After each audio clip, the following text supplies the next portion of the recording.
today we're on this 2018 Hyundai Tucson, and we took the spark plugs out and we're going to inspect the spark plugs, and we're going to test the coil's resistance, and then we're going to simulate a bad coil by unplugging one. So now we took all of them out. We have them arranged right here from 1 to 4. All of them look normal.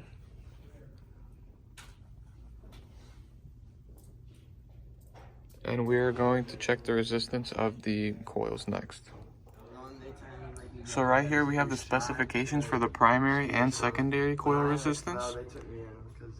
And right here we have the primary coil, which is in spec, and then for the secondary coil,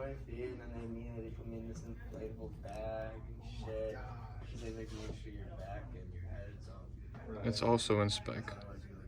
So now we're going to check the resistance of the spark plug itself.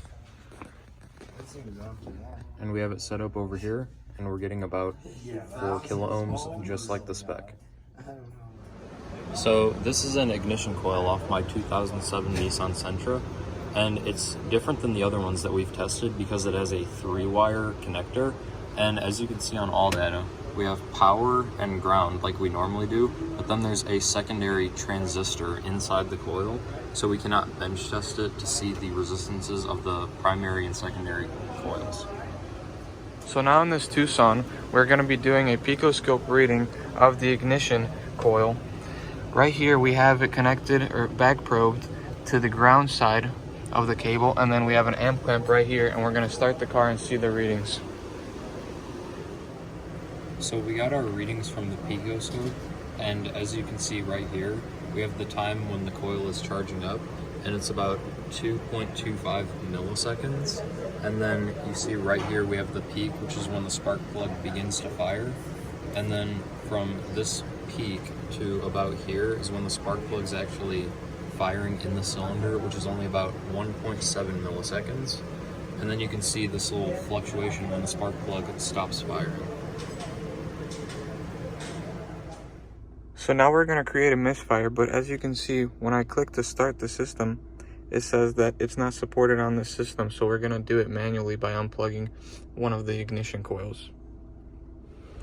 So right here on the scan tool, we're monitoring the misfire count, and it says that there are currently 0 misfires, but if we go over here to the engine, you can see that there are 2 misfires on cylinder 2 and cylinder 4.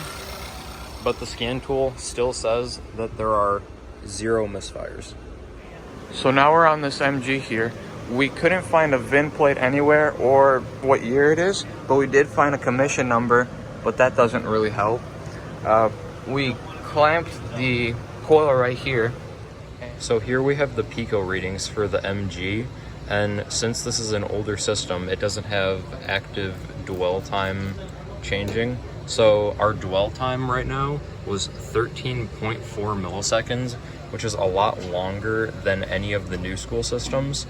And then the actual spark firing time was only 1 millisecond. And then you can see over here where the spark plug turned off, and then it had this little fluctuation, then it went back to 12 volts.